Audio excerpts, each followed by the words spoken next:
Ya apa semua jumpa dengan saya. Okey, pada pagi ni saya nak tunjuk tentang progress projek pasang kuda-kuda. Maaf lah sebab sebenarnya sebelum sampai kepada episod yang ni, ada dua episod lagi yang saya nak masukkan, episod 31 dengan 32. Tapi 31 dengan 32 punya episod tu video dia dah siap. Apa boleh buat, saya punya handphone rosak kan. Handphone saya rosak, saya terpaksa repair dan dalam proses nak buka dia punya komponen tu, hilanglah video tersebut. Maka dua episod 31 dengan 32 tu pun tak dapat nak diselamatkan, hilanglah semua sekali. Saya pula tak bawa backup kat dalam memory card kan. So sebabkan ni adalah bulan puasa so saya tak ada buat kerja. Dan saya record video buat kerja ni semua pakai handphone. Handphone mana yang boleh tahan kan. Kalau berhujan berpanas, naik motor, pergi kebun, pergi sana pergi sini, so handphone saya pun rosak. Beginilah keadaan dia, keseruan persaingan rumah ni. Okay, nanti saya akan cuba terangkan jugalah apa yang dah berlaku sepanjang peringkat sampai ke sini. Beginilah keadaan lebih kurang sikit keliling rumah. Okey, pada episod 31 apa yang saya nak terangkan tu ialah barang saya dah beli barang iaitu si channel dengan baton.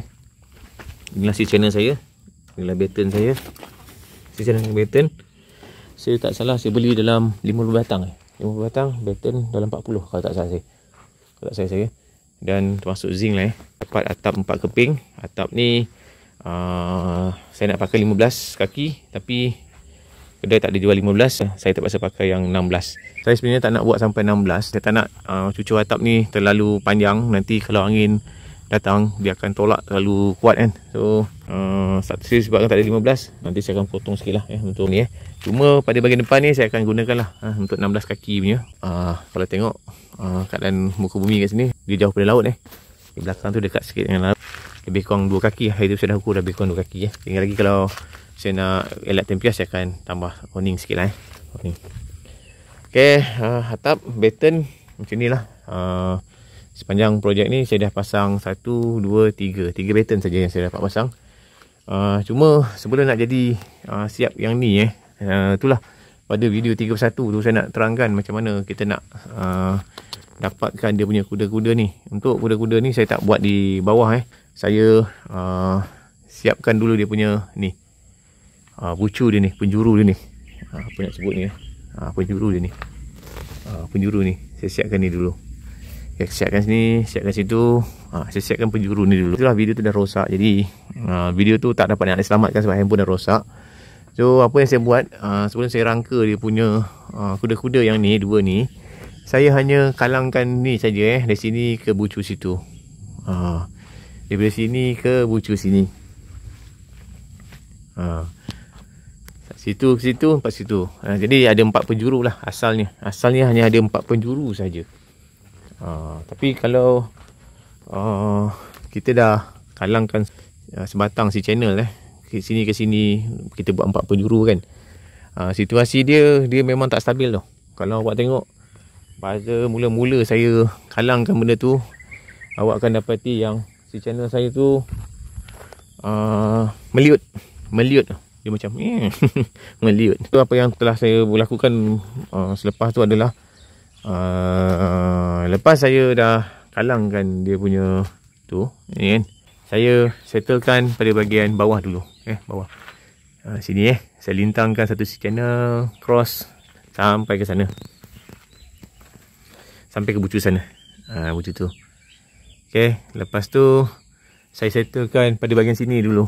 Sini, mula dari sini saya tap 1, saya tap 2, tu saya tergantung sampai kat situ, sampai kat tepi. Pada ketika tu kalang ni tak ada lagi ni. Kalang semua tak ada lagi, hanya sebatang saja tu. Yang kalang-kalang ni tak ada lagi.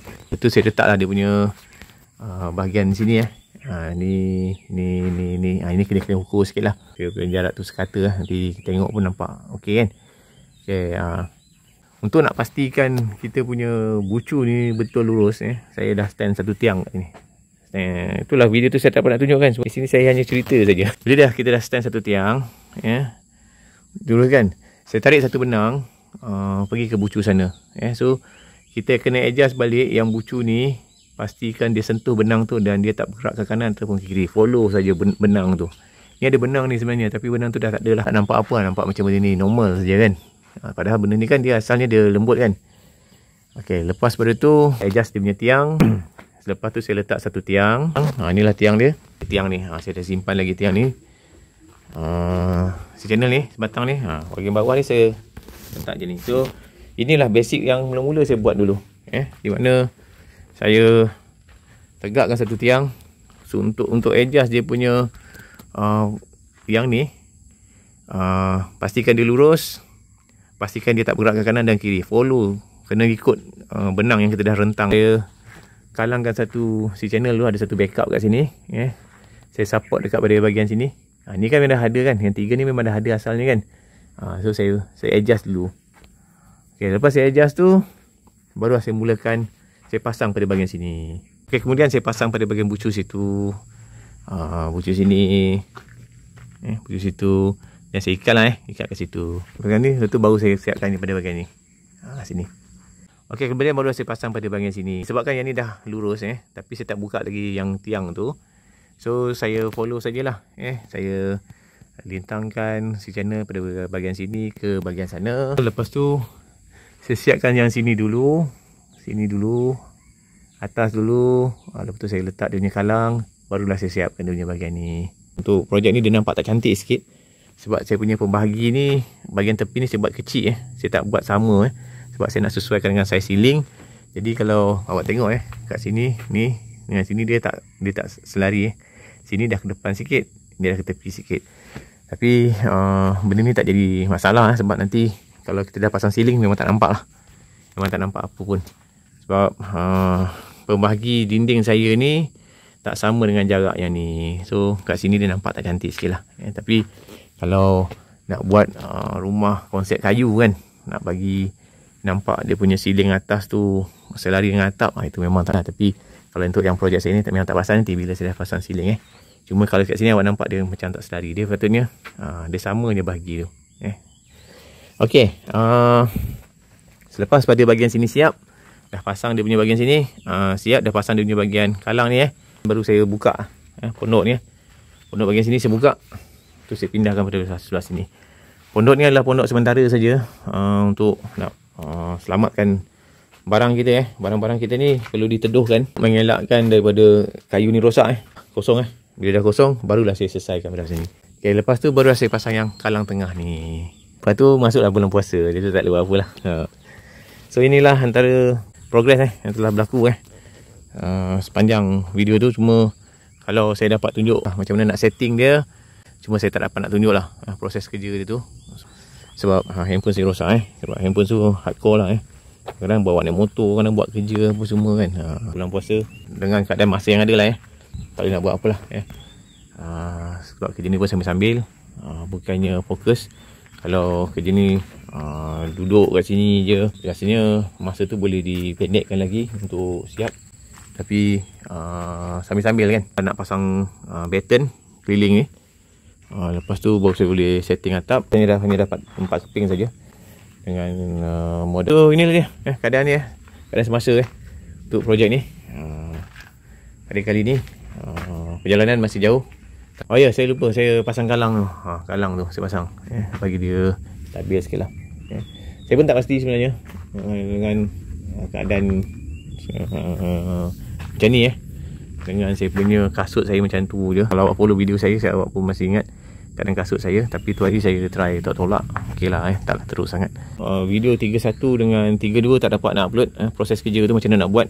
Kalau boleh saya nak sharing pada anda lah bagaimana saya lakukan nak pecahkan bucu ni untuk atap limas ataupun atap nasi lemak ni kan. Tapi saya rasa dengan penerangan saya tadi tu, saya harap awak boleh dapat gambaran sikit lah macam mana saya laksanakan kerja ni.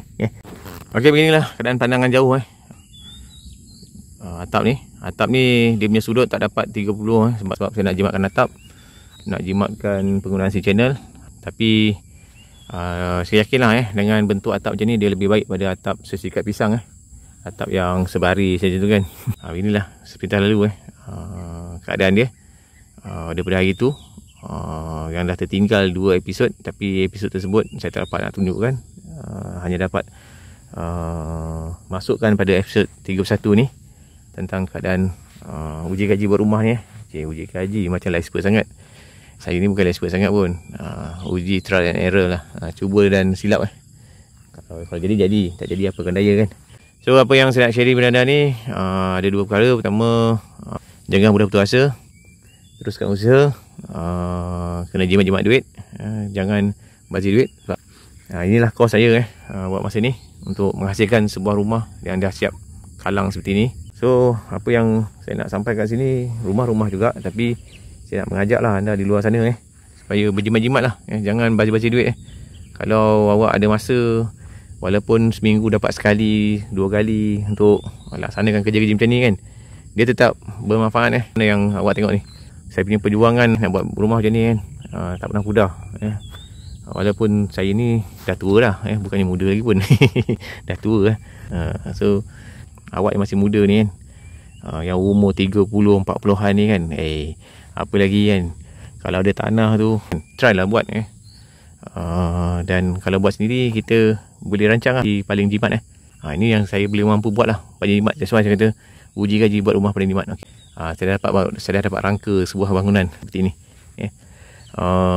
Sebab tu, kalau follow pada video saya yang asal dulu, kalau rumah awak gunakan zinc, channel atau awak letak dengan zinc, ataupun awak letak board kat dalam kan, plywood ke, container ke kan, awak ingat murah ke tu? Cuba kira balik. So that's why saya kata paling murah, saya nak cuba lawan paling murah. Paling murah, saya rasa kalau awak follow video saya, memang paling murah lah. Macam mana saya susun bata ni, susun bata lah, setting tiang lah, paling murah. Kalau awak buat pakai batu, dia lagi boleh tahan lama batu aneh-aneh tak kacau kan. Tapi si channel ni macam ni lah. Tapi keadaan rumah macam ni lah kan, nak dapat yang terbaik ke tak adalah. Tapi ni pun saya tak tahu, sebab saya masih lagi uji kaji. Tapi saya try lah, do the best lah, macam mana nak hasilkan bangunan seperti ni. Ni apa yang saya bayangkan dan apa yang dah menjadi kenyataan setakat ni dulu lah. Tapi mungkin awak boleh buat lebih baik daripada saya. Semoga apa yang saya buat ni menjadi inspirasi kepada anda lah. Dan jangan bazir duit beli motor tak habis-habis kan. Saya pakai motor tu dah 7 tahun dah, daripada KL datang sini steady je, tak ada apa pun. Tak payah nak laju-laju apa semua, membahayakan diri buat apa kan. So duit yang ada tu, ada tanah sikit, buatlah rumah kan. Sementara badan sihat ni kan, macam-macam faedah dia kalau kita ada bangunan, kita ada rumah ni kan. Apa yang saya buat ni lebih pada nak ajak anda tu, supaya anda berfikiran terbuka lah. Macam that's why saya punya video think positif kan. Jangan buang masa, try, kena rajin buat kerja, jangan mudah putus asa. Saya buat ni walaupun solo, tapi dah sampai peringkat ni. Mungkin awak, kalau awak nak buat sesuatu sendiri boleh, tak masalah. Jangan malas-malas lah. Okey, saya rasa dah jauh saya lari tu daripada tajuk saya. Okey, dosen setakat sini perkongsian saya pada kali ni tentang projek uji kaji buat rumah paling murah. Selamat puasa, jumpa lagi.